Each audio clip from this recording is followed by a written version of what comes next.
hear that wind? It is so windy today, like stupid windy. It's blowing things around, so I hope it's not too loud.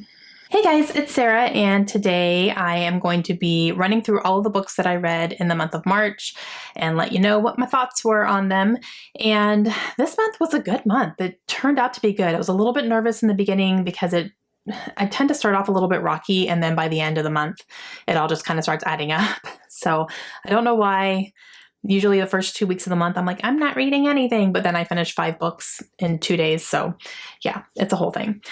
But this month I have 11 books to talk about, so I'm going to try to go through them quickly because I don't want this to be super long-winded. But yeah, it was a good month. The first book that I read is The Vanishing Half by Britt Bennett.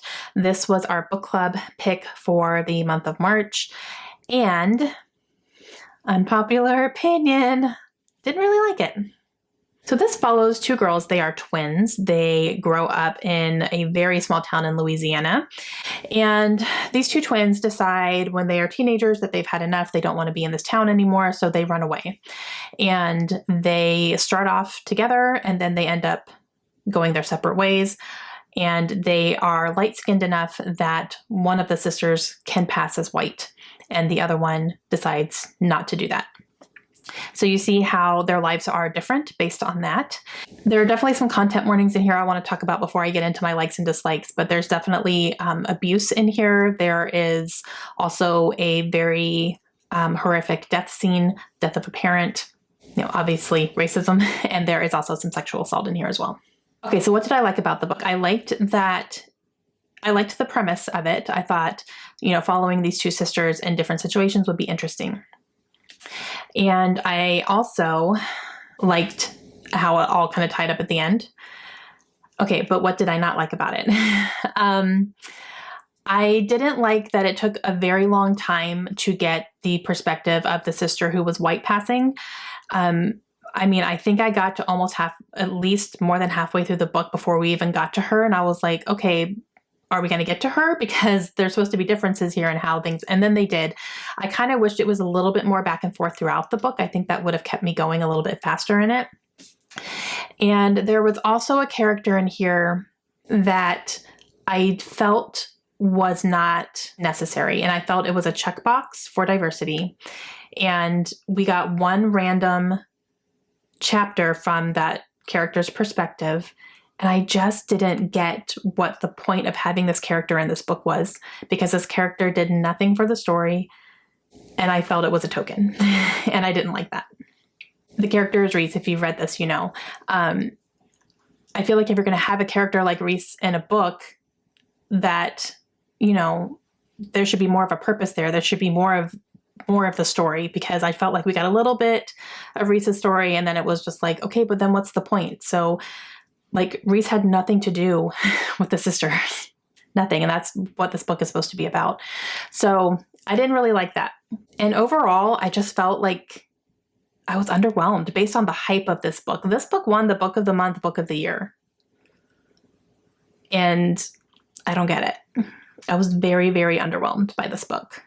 I don't think I went into it with too high expectations based on all the hype that everyone's been giving it, because everybody loves this book. And I'm like, oh, it's going to be another one of my unpopular opinion. So, yep, just put that in that checkbox there. I give this one 3 stars. And then I picked up what has now become one of my favorite books of all time, The House in the Cerulean Sea by T.J. Klune. I'm going to briefly talk about it because this is one of my 5-star predictions, so I will be talking more in depth in that video when that one goes up in the middle of April. But I can say that this book is an adult book, and it is about a man named Linus, and he's basically a social worker, and he goes out to orphanages who house children with special abilities, and his job is to make sure that the children are safe, they're taken care of, they're provided for, all that good stuff. And he goes out to this very remote orphanage on an island, and upon meeting the children there, he realizes they are all very dangerous. Their abilities are very dangerous to the general public. So that's why they're there. And he is getting to know them. He's getting to know the master of the orphanage named Arthur. And I could talk about this book for days, you guys. These children are my babies. I love them so much. I had, like, it's hard to even come up with the words for how special this book is. And it's fantastic. So again, I will go into much more detail in my 5-star predictions later on in a couple weeks. But you guys, like, yeah. March was middle grade March, and I did read a few middle grades. So the first one that I read was Small Spaces by Catherine Arden. I listened to this on audiobook, and this was also a book that I have from NetGalley. So I listened to it. It's a pretty short book, and this follows a young girl who is living in a town where there is a huge fall festival, and it's in New England. She is going on a field trip with her class, and they are on this bus, and they are going out to kind of like this harvesty type of area, and some weird things start happening. The bus breaks down, some scary things start happening, they're left alone, and she and 2 of her friends decide to go to try to figure some stuff out, and some really crazy things start happening, and it's kind of in a wooded area, so it's very spooky. It's definitely kind of a creepy book, which was interesting, and I believe this is a series, and there is 1 book for each of the seasons. This one was obviously set for the fall. And yeah, it was good. I gave it 4 stars. It was a pretty quick audiobook to listen to. It was entertaining. Definitely had some creepy factors for kids who kind of like that kind of stuff. But yeah, I enjoyed it. It wasn't anything like super mind-blowing, but there is definitely an aspect of grief in here. So there is a death of a parent that our main character is dealing with. So that's something to keep in mind for this one. But yeah, it was good. Small Spaces did not fit any of the prompts that middle grade March had, so it was just a freebie. And then I picked up another book that I read with Lindsay and Audrey. Now this is on their 5-star predictions list for this round. It was not on my list for 5-star predictions, but I wanted to read it anyway, so I read it with them. And that is The Invisible Life of Addie LaRue by V.E. Schwab. You guys, this book was very close to perfect. It might be perfect for me. I cannot even describe how much I loved every single word of this book. Okay, so this follows our main character, Addie LaRue. She has made a deal. I don't want to say with the devil, because he's never really, it's kind of described as devilish or a demon or something, but it's never really pinpointed exactly what he is. Addie is about to be married off. It's the year 1714. She's from France, and she doesn't want to marry this person. She doesn't want to live her life the way that she's being kind of forced to live her life. She doesn't feel like she's going to be happy. So she's very desperate. She's literally running from her wedding and trying to get away, and she's desperate to the point where she's praying to anyone that will listen. Basically, help me, get me out of this. I don't want this. And someone answers her, and she makes a very desperate deal that she doesn't fully understand at the time. And what comes to fruition is that Addie now can live her life the way that she wants to. However, nobody in her life is going to remember her at all. She can have an encounter with somebody, but the second she gets out of their line of sight or out of their presence, they forget who she is. They don't remember anything about her. They don't remember her name, who she is, nothing. So she could sit there at a table and have a conversation with somebody. They get up to go to the bathroom. By the time they come back, they don't remember who she is. And this is a curse that's going to be put on her for the rest of her life. And she's also immortal. So like literally for the rest of her life, that's never going to end. So that is something that she is dealing with. She has to learn how to survive that way. There's a lot of different things that start happening because of that. And this jumps back and forth in time. So, we start out in 1714 when she makes this deal. And then we also jump to 2014. So it's been 300 years that she's been living this way. And you see her go through some different things and meeting cool people from the past, like, actual people. And then you see how she survives, basically, and how, like, the things she has to do in order to survive. And then in 2014, she goes to a bookstore and she has an encounter with the person who's working at this bookstore. And she goes back the next day and he remembers her. The person working at the bookstore remembers her. And she obviously not expecting that, right? She's trying to figure out what's going on and how does this person remember me and all that. And so they start trying to work together to figure out why in the world he can remember her when nobody else around her can. You guys, I can't even talk about how beautiful this book was.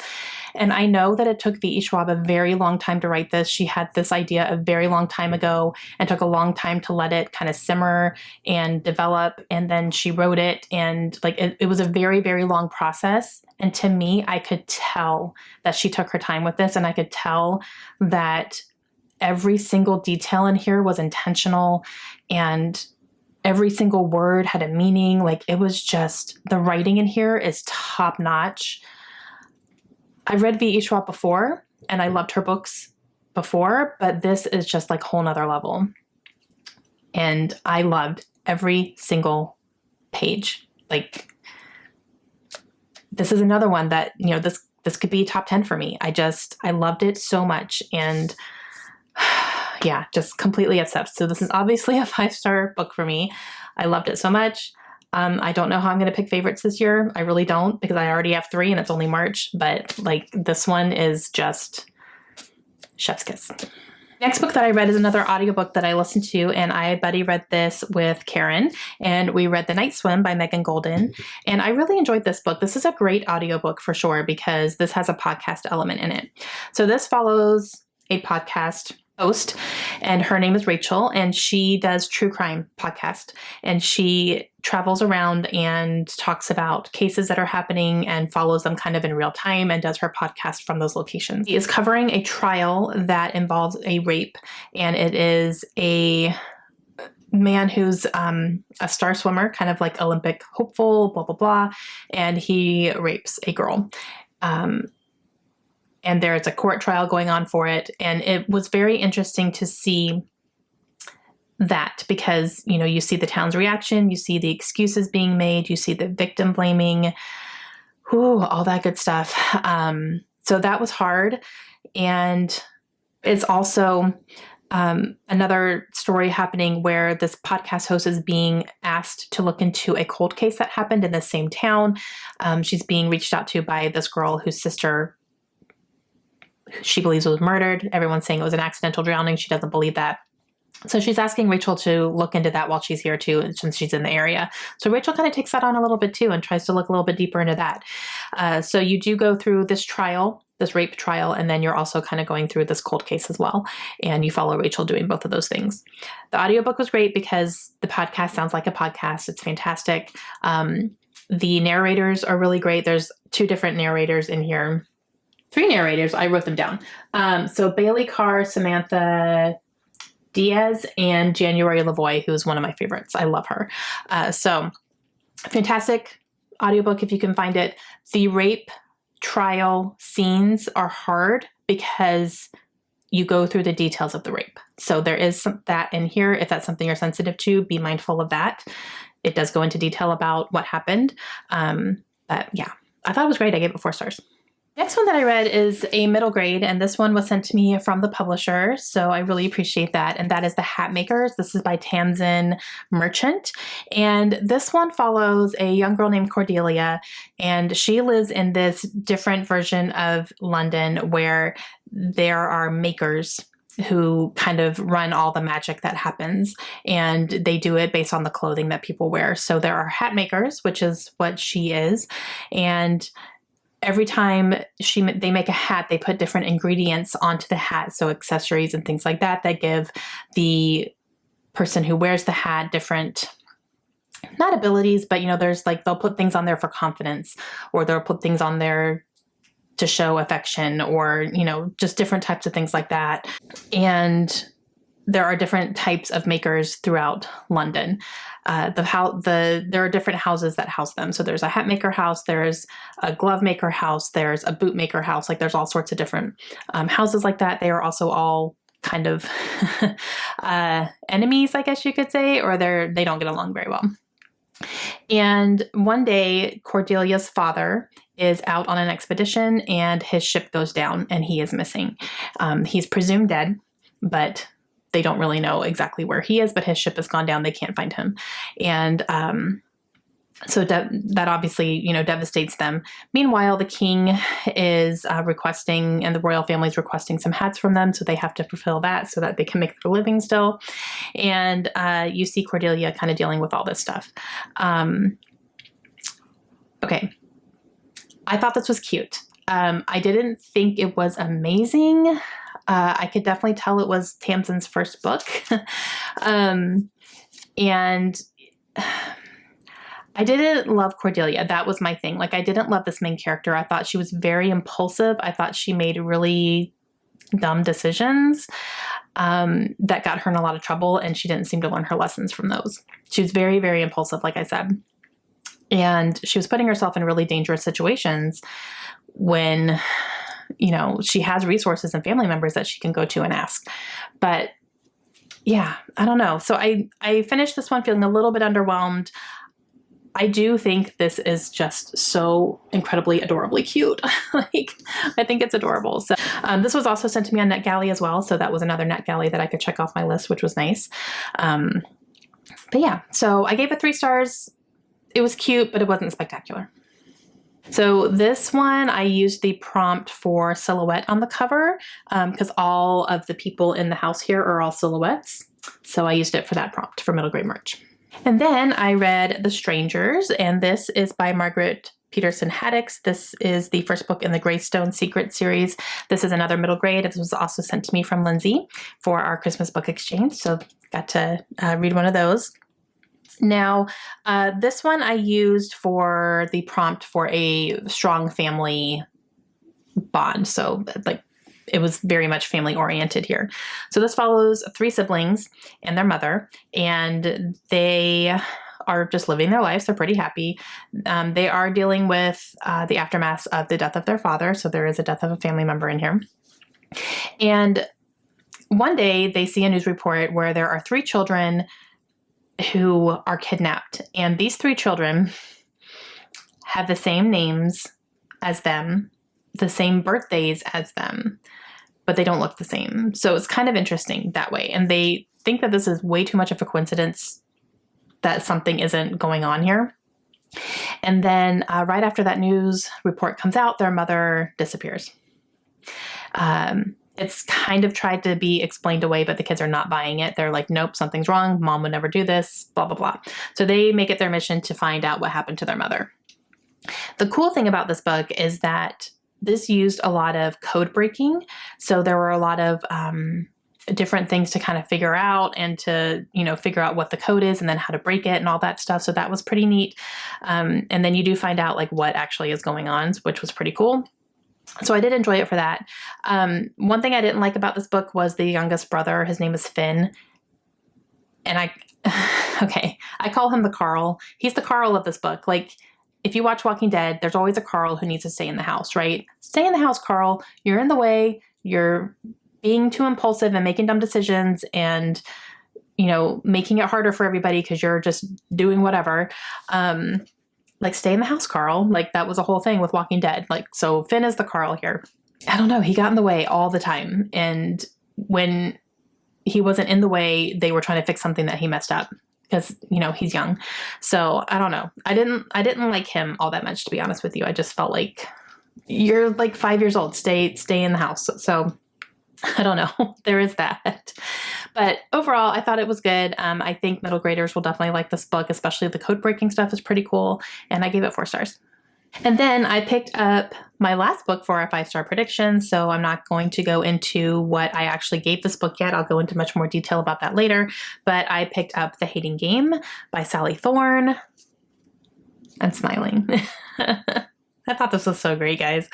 This is a hate to love adult romance. It is an office romance between Lucy and Josh, and they legit hate each other. I mean, man, do they hate each other. They work in the same space, and they don't like it. You see them dealing with each other on a daily basis, which is pretty funny. And then they end up in competition for the same job. There is a promotion coming up. Only one of them can have it. They both want it. So it gets a little bit cutthroat that way. And you guys, I loved this so much. The steamy scenes were fantastic. I really enjoyed them. And the tension in here was palpable. Like I could feel it around me. And yeah, I thought it was fantastic. So I'll go much more into my thoughts and a little bit more in depth in my 5-star wrap up. But I also found out that this is being adapted and they actually have already wrapped up filming for it. So that's pretty cool. It's going to be a movie, but yeah. So read this one. Okay. Then I read The Brave.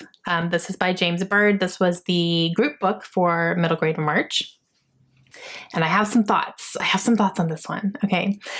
This one follows a young boy named Colin. He is 12, I believe.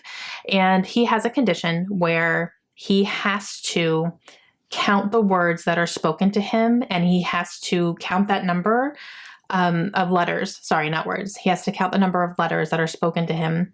And he has to physically say the number. It can't be in his head. He has to say it or he starts to feel suffocated. He can't move on until he says that number of the words that are spoken to him. So he has this condition.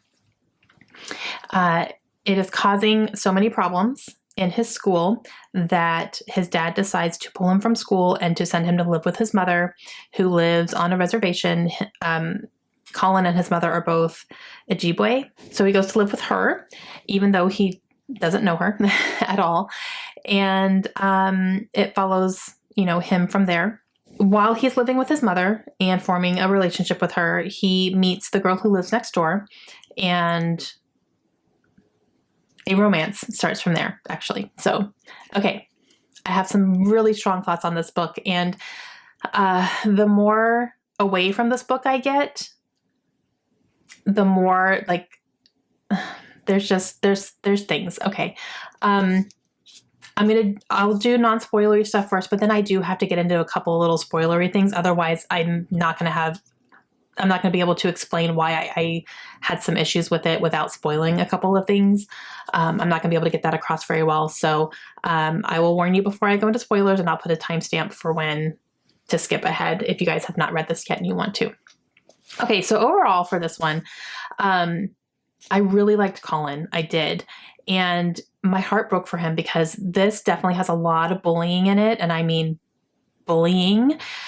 The way that he is treated by not only his classmates, but by adults too, is unacceptable. And I had a really hard time with teachers and the principal of the school treating him the way that they did. And my big thing was that they all treated him like this was his condition was an inconvenience to them. Okay. When you have a principal sitting there saying you're disrupting all the other kids because you have a condition that you can't help and it's your fault, that I took big issue with that. I was like, you don't talk to students like this ever. Like, you would lose your job if you did that. So I didn't like that. Definitely. That's not a spoiler. He gets bullied. So when he goes to live with his mom, he definitely bonded with her very, very quickly. It was very easy for him to get along with his mom, which was like, okay, but she hasn't been there. So I don't know. I thought there would be a little bit more tension there, but there wasn't. So there's that. He has a great relationship with his dog too, who I love the way the dog was named, like that whole thing. That was really cool. Okay, so I do need to go into some spoilers now because I'm trying to think of what else I want to say, but it gets into spoilery things. So if you have not read this book and you don't want to hear any spoilers, go ahead and skip ahead to this time. I will put a timestamp in there when I'm done yapping my jaws about it, but I am going to get into a couple things that will spoil the book. I have 2 big issues with this one. Well, 3 kind of. Okay, so the first one and the overarching, this is the reason I did not really enjoy this book, is because Colin very clearly has an aspect of autism.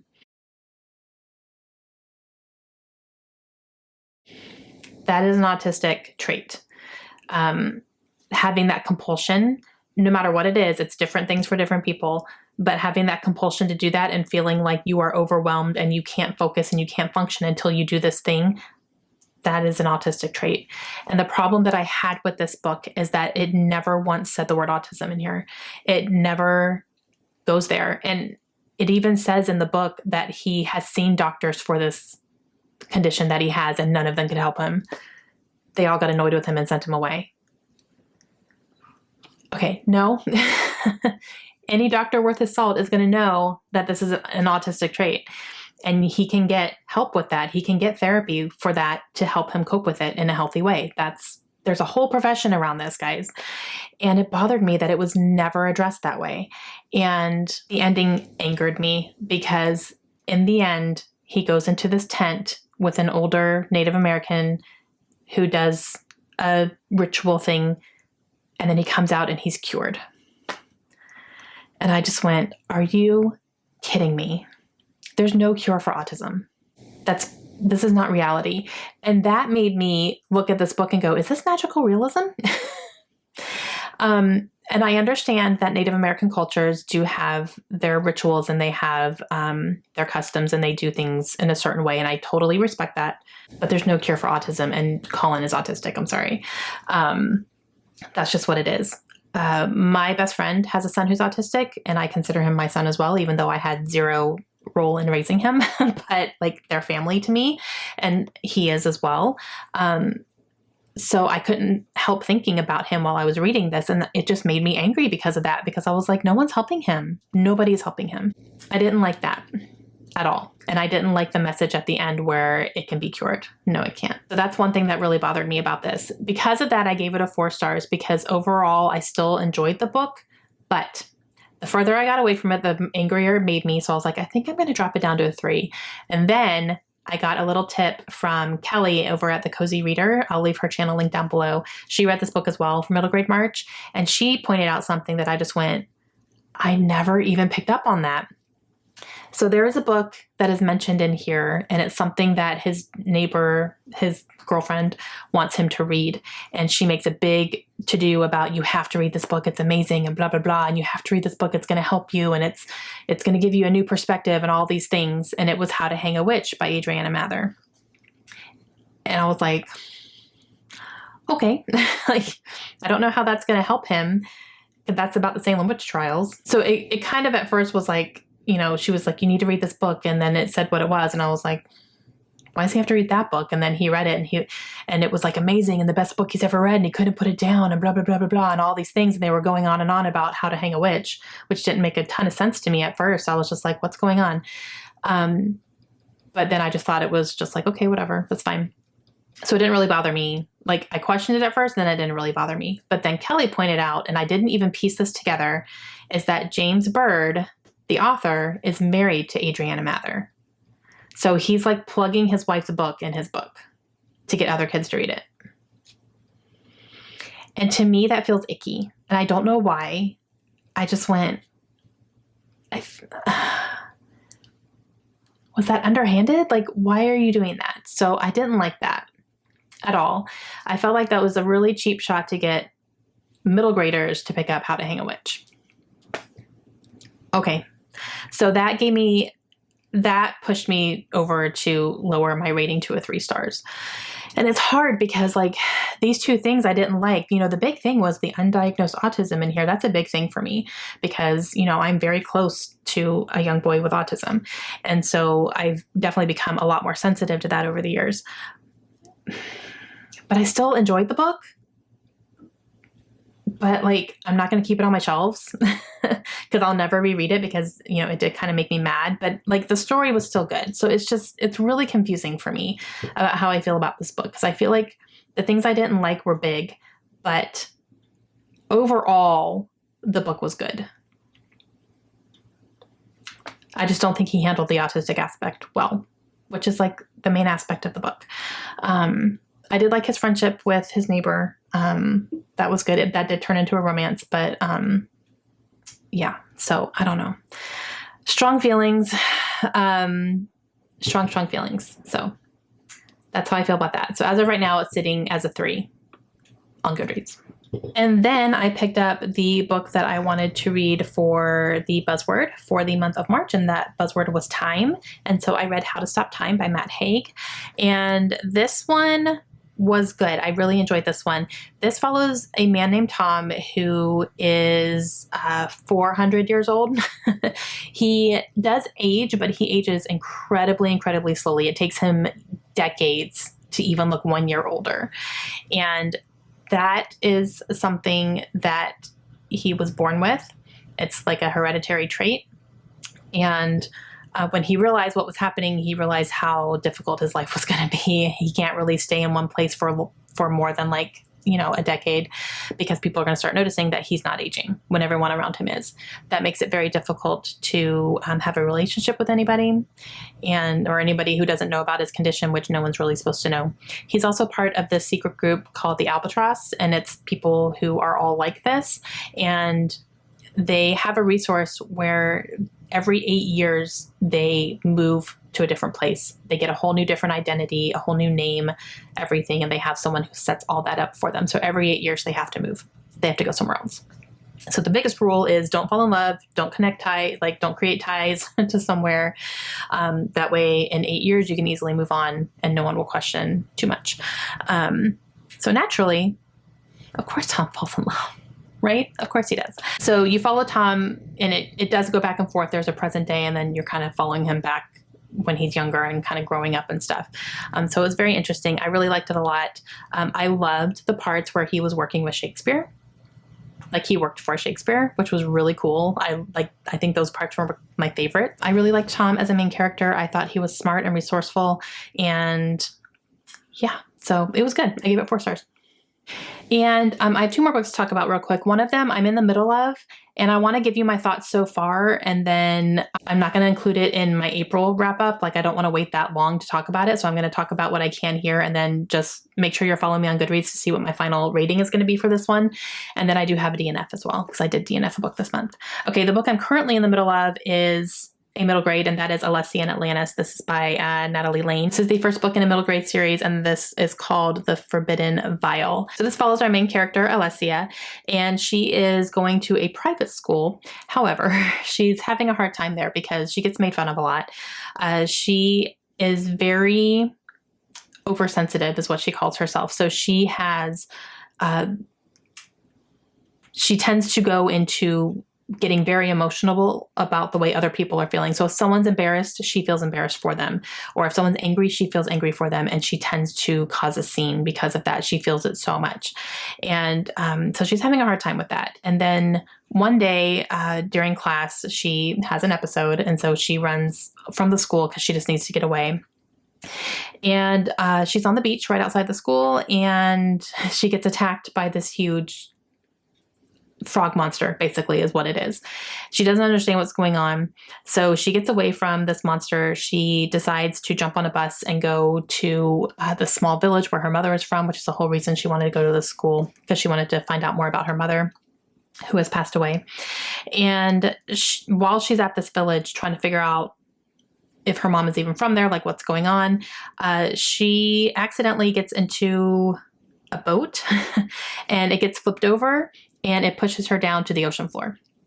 She has no idea what's happening. She's starting to panic. She thinks she's drowning, all this stuff. Only come to find out, she discovers that she's in Atlantis, the lost city of Atlantis, and that she may have family ties to Atlantis on her father's side.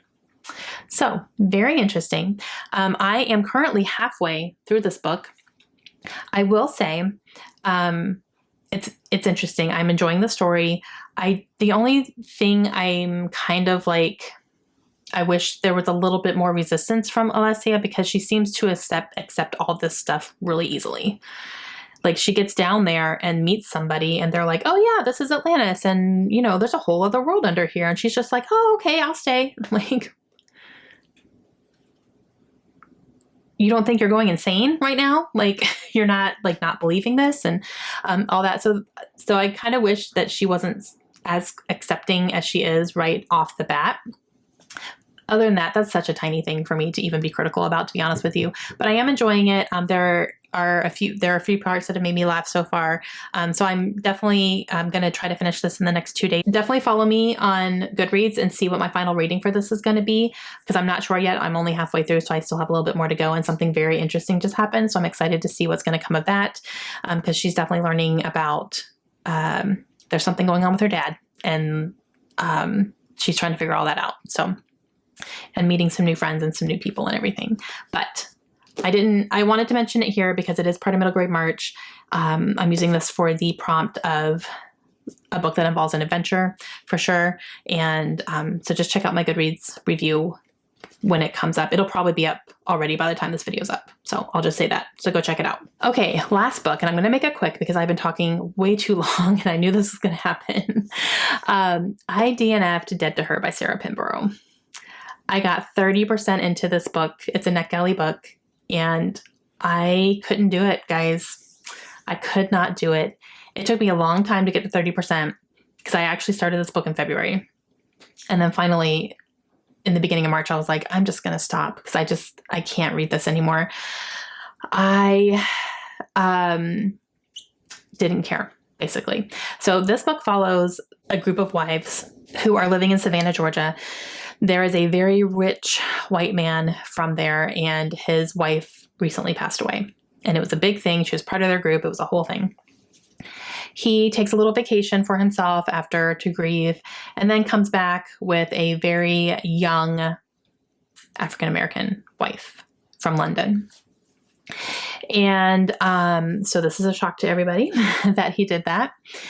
And you're getting different perspectives. So our main character, her name is Marcy, and she meets this woman, is immediately jealous of her because she's younger, all that stuff, beautiful, all that. And then Marcy's husband notices this new woman as well. And Marcy immediately thinks that he's attracted to her. I guess they've had some past issues with stuff like that. And so Marcy's trying to protect her marriage and making sure that her husband doesn't stray from her. Meanwhile, she's also kind of striking up a reluctant friendship with this woman, and it just kind of goes from there. Okay. I will say that there is a romance that does happen in here, and it's not between husbands, wives, all that stuff. There is a romance that happens, and I called it before it happened. And like, it was fine, but I ended up not caring about this book at all. I didn't care. And every time I picked it up, it felt like a chore to read. I did not care about these characters. I thought they were all terrible. And like, I didn't care what happened to them. So yeah, I decided to DNF it. And I'm not sure if I'm going to pick up any more books from Sarah Pinborough, because I loved Behind Her Eyes. Loved it. That's one of my favorite thriller books. But I think that was kind of like, that might have been it for me, because I read Cross Her Heart and I didn't like it. And then I tried to read this one and I'm DNFing it. So I think I'm good on Sarah Pinborough. I don't think I'm going to go any further with her. I think like Behind Her Eyes is it, and I'm just going to let that be it, and it's fine. Okay, guys, that's it. My wrap-ups have definitely gotten longer. So I'm trying to be okay with that, because I know wrap-ups can be long sometimes. You go on and on about a book. But I feel like my wrap-ups have been a little bit more in-depth lately, and the reason for that is because I've been taking notes in my Bookworm Life Planner.